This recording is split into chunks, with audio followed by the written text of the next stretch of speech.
نحمده ونصلي على رسوله الكريم اما بعد اعوذ باللہ من الشیطان الرجیم بسم اللہ الرحمن الرحیم ولا تقولوا لمن يقتل في سبيل الله اموات بل احیاء ولکن لا تشعرون، اور مت کہو ان کو جو مارے گئے اللہ کی راہ میں کہ وہ مردہ ہیں، بلکہ وہ زندہ ہیں لیکن تم کو اس کا شعور نہیں ہے، اس کی تمہیں خبر نہیں ہے کہ وہ کیسی ان کی زندگی ہے۔ سورہ فاتحہ کی ابتدا جو ہوتی ہے الحمدللہ رب العالمین، کہ تعریف اس خدا کی جو کہ سارے یونیورسز، عالمین، عالم کی جمع ہے، عالم کہتے ہیں یونیورس کو، عالمین کہتے ہیں یونیورسز کو۔ اس میں بہت ساری ہیں، جیسے عالم ارواح ہے، عالم عالم ارواح ہے جہاں انسانوں کی روحیں پیدا کی گئیں اور وہ جو روحیں اس دنیا میں نہیں ہیں وہاں تک رہیں گی۔ پھر عالم برزخ ہے، وہ روحیں جو اس دنیا میں آ گئیں اور اس دنیا سے پھر وہ وفات پا کے اور عالم برزخ میں چلے جائیں گے۔ پھر عالم دوزخ ہے، عالم جنت ہے، عالم حشر ہے۔ تو اور اس وقت جو ہے نا ہم عالم دنیا، جیسے عالم خلق کہتے ہیں، اس میں ہر چیز ٹائم سینسیٹیو ہے کہ وقت کے لحاظ سے جو ہر چیز وقت میں ہوتی ہے، اور عالم امر میں اللہ وہاں کوئی چیز وقت کے محتاج نہیں، بس اللہ تعالیٰ فرماتے ہو جا کن فیکون اور وہ ہو جاتی ہے۔ تو دنیا میں جسم اور جسمانی انسان کے جو انسان جو ہے وہ مرکب ہے تین چیزوں کا، جسم، روح اور جان۔ جان کہتے ہیں نفس کو، اور روح جو ہے جانوروں میں جان ہوتی ہے یعنی نفس ہوتا ہے اور جسم ہوتا ہے، لیکن ان میں روح نہیں ہوتی۔ اور یہ روح جو ہے امر ربی ہے، اور اس کو اللہ تعالیٰ نے کن کہہ کر پیدا کیا، اور تمام انسانوں کو، چاہے وہ جنتی ہوں چاہے وہ جہنمی ہوں، سب کو وہ روح عطا کر دی گئی۔ اور اسی لیے جب جانور مرتا ہے تو اس کے اندر چونکہ روح نہیں ہوتی تو اس کا وزن اتنا ہی ہوتا ہے۔ مثال کے طور پر ایک جانور 50 پاؤنڈ کا ہے اور اس میں سے 2 پاؤنڈ خون نکل گیا، تو اب اگر آپ اس کو تولیں گے تو وہ 48 پاؤنڈ کا ہوگا۔ لیکن اگر ایک انسان 50 پاؤنڈ کا ہے اور اس کو آپ تولیں گے تو اس کے اندر سے اگر 2 پاؤنڈ اس کا بھی خون نکال دیں تو وہ 48 کا نہیں ہوگا، مثال کے طور پر 45 کا ہو جائے گا، 44 کا ہو جائے گا۔ تو اس میں سے جو روح نکلی، کہتے ہیں روح کا بھی اپنا وزن ہوتا ہے، اور سائنسدانوں سے میں نے یہ بات سنی ہے،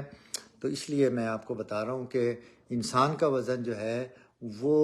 مرنے کے بعد کم ہو جاتا ہے، لیکن جانوروں کا وزن کم نہیں ہوتا، اس لیے کہ ان میں روح نہیں ہوتی۔ جب انسان کا جسم بن جاتا ہے اور جب ماں کے پیٹ میں، حالانکہ اس کا دل بھی دھڑک رہا ہوتا ہے اور اس کے ہاتھ پیر بھی حرکت کر رہے ہوتے ہیں، لیکن وہ بالکل ایک جانور کی طرح ہوتا ہے، اس کے اندر روح نہیں ہوتی۔ جیسے جان تو ہوتی ہے لیکن روح نہیں ہوتی۔ تو جس طریقے سے جانور کو قتل کرنے سے جو ہے وہ قتل کا گناہ نہیں ہوتا، اسی طریقے سے اگر بچہ جس کے اندر روح نہیں ہے اس کو اگر قتل کر دیا جائے ماں کے پیٹ میں تو اس پر قتل کا مقدمہ نہیں بنے گا۔ لیکن ہاں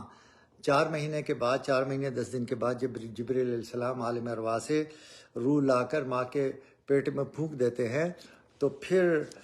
جو ہے وہ قتل کہلائے گا۔ اسی لیے پہلے ٹرائمیسٹر میں تو سب ابورشن یعنی اسقاط حمل کی اجازت دیتے ہیں، لیکن دوسرے ٹرائمیسٹر میں خاص طور سے اگر 5 مہینے کا بچہ ہو جائے تو کوئی بھی جو ہے اس کو قانونی طور پر کوئی بھی اس کی سیکولر بھی اور مذہباً بھی اس کی اجازت نہیں ہے۔ تو روح دنیا میں جسم اور جسمانی زندگی اصل ہے، اور روح اس کے تابع ہو کر اس کے اثرات قبول کر لیتی ہے۔ برزخ میں روح اور روحانی زندگی اصل ہے، جسم اس کے تابع ہو کر اس کی نعمت و مصیبت کے اثرات کو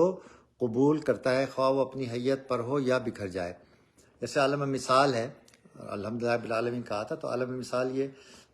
خوابوں کی زندگی ہے، اور سب سے جتنے بھی یونیورسز ہیں ان میں سب سے بڑا جو یونیورس ہے وہ عالم خواب یا عالم مثال ہے،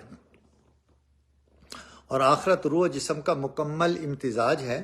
جس میں ہر ایک اپنے اپنے تاثر میں مستقل ہے اور ہر ایک کا اپنا اپنا ادراک اور اپنا اپنا انتفاع ہے۔ برزخ چونکہ دنیا اور آخرت کے بیچ میں ہے، اس لیے اس کا ان دونوں جہانوں سے تعلق ہے۔ آدمی جیسے برزخ میں رہتے ہوئے آخرت کی نعیم و جحیم کا مشاہدہ کرتا ہے، روحانی طور پر ان سے متلذذ یا متعلم ہوتا ہے اور مدبرات آخرت کی زیارت سے بھی مشرف ہوتا ہے، ایسے ہی برزخ میں رہتے ہوئے دنیا کی معلومات سے بھی حسب حیثیت و مرتبہ مستفید ہوتا ہے۔ دنیا والوں کے اعمال خیر یعنی دعا، ایصال ثواب، افاضہ باطنی اس تک پہنچتے ہیں، حتیٰ کہ وہ اہل دنیا کی زیارت سے بھی منتفع ہوتا ہے، پھر خود بھی اپنے اسی قسم کے تصرفات، دعا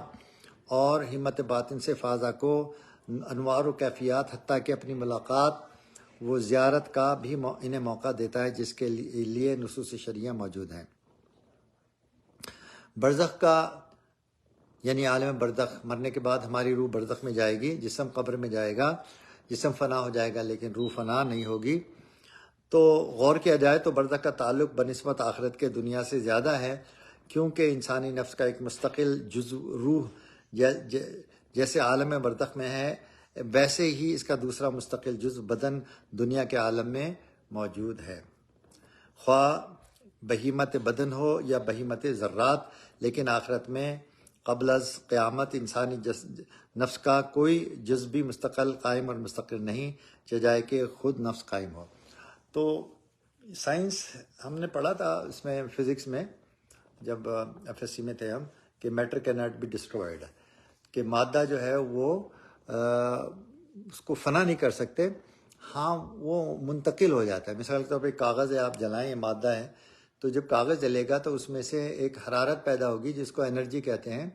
اور وہ اس کے دنیا کے ماحول کو جو ہے نا وہ کم کر دے گی، اس کو زیادہ گرم کر دے گی۔ آپ کو محسوس نہیں ہوگا کیونکہ ایک چھوٹا سا کاغذ ہے اور دنیا تو اتنی بڑی ہے،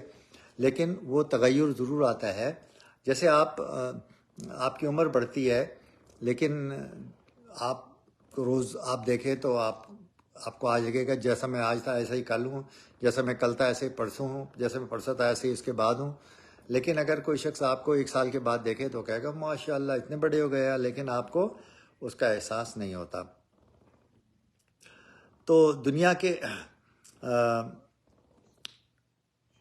اب یہ عالم برزخ میں عالم آخرت کے مقامات اور عجائبات کی سیر کرا دی جاتی ہے، کرا دی جائے گی، جیسے قبر میں جب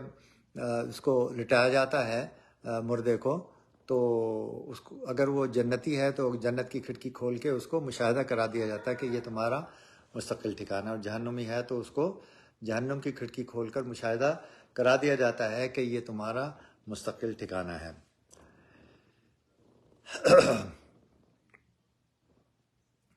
اہل برزخ کی دنیا سے اور اہل دنیا کی برزخ سے دلچسپی کی لطیف ایک علمی توجیہ پیش کی جا رہی ہے، اس لیے کہا جا سکتا ہے کہ برزخ کو جتنا تعلق دنیا سے ہے اتنا آخرت سے نہیں۔ اس کا قدرتی تقاضا ہے کہ برزخی اہل دنیا سے اور اہل دنیا برزخی افراد سے ملنے،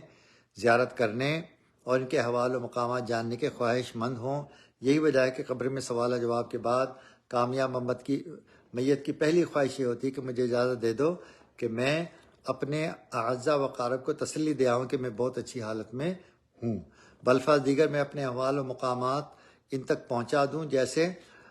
بنص قرآنی شہداء حق تعالیٰ سے درخواست کرتے ہیں کہ ہمارے ان اعلیٰ مقامات کی خبر ہمارے دنیاوی بھائیوں تک پہنچا دی جائے تاکہ وہ بھی جہاد فی سبیل اللہ کی طرف راغب ہو جائیں۔ اسی طرح برزخ والے دنیا والوں کے احوال بھی معلوم کرنے کے خواہش مند رہتے ہیں، جیسے بنص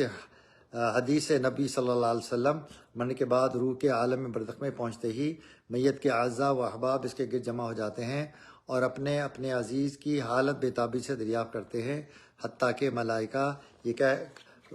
کو یہ کہہ کر روکنا پڑتا ہے کہ اسے دم تو لینے دو، یہ موت کی شدتوں سے چور چور ہو کر آیا ہے۔ بہرحال جانبین سے ایک دوسرے کے احوال و مقامات پر مطلع ہونے کی یہ خواہش اسی بنا پر ہے کہ برزخ کا دنیا سے اور دنیا کا برزخ سے بہت قربت کا تعلق ہے، اور ایک نصف حصہ دنیا میں ہے اور ایک نصف حصہ برزخ میں، یعنی جسم دنیا میں ہے، اب بھلے وہ ایک ذرہ ہی کیوں نہ ہو۔ ایک سیل جو ہوتا ہے نا، جب ماں اور باپ کا جب سیل ملتا ہے تو جب سپرم اووم سے ملتا ہے تو باپ کی طرف سے اور ماں کی طرف سے، ماں کا اووم ہوتا ہے، باپ کا سپرم ہوتا ہے، تو وہ دو سیل مل جاتے ہیں۔ تو جب وہ دو سیل مل جاتے ہیں اور وہ پھر تقسیم ہوتے ہیں، ایک سیل 2 میں یا 2 سیل 4 میں، اب اس میں ماں اور باپ دونوں کی جو ہے وہ خصوصیت اس سیل کے اندر شامل ہوتی ہے، اور وہ ہمیں آنکھ سے بھی نظر نہیں آتا، اتنا چھوٹا ہوتا ہے۔ تو اسی طریقے سے دنیا کے اندر جو جسم ہوتا ہے ہمارا، کوئی جو سیل ہے، اس دنیا کے ریت کے بھلے آپ جلاد ہے، بھلے کوئی جانور کھا جائے اس کو، بھلے سمندر کے اندر ہو، بھلے کہیں پر ہی ہو، لیکن وہ میٹر ضرور موجود ہوتا ہے، وہ سیل جو ہے وہ ضرور موجود ہوتا ہے۔ حق تعالیٰ کی بالغ حکمت نے جب ان دونوں جہانوں میں اسی تقسیم کی اجزاء کی وجہ سے یہ خواہش فطرتوں میں ڈال دی ہے، تو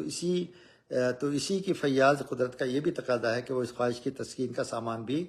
پیدا فرمائے، اور ایسے وسائل و ذرائع پیدا فرمائے کہ برزخ والے دنیاوی مقامات و احوال سے اور دنیا والے برزخی مقامات و احوال سے خود بلا واسطہ بھی باخبر ہوتے رہیں اور ان مقامات کی معرفت حاصل کرتے رہیں۔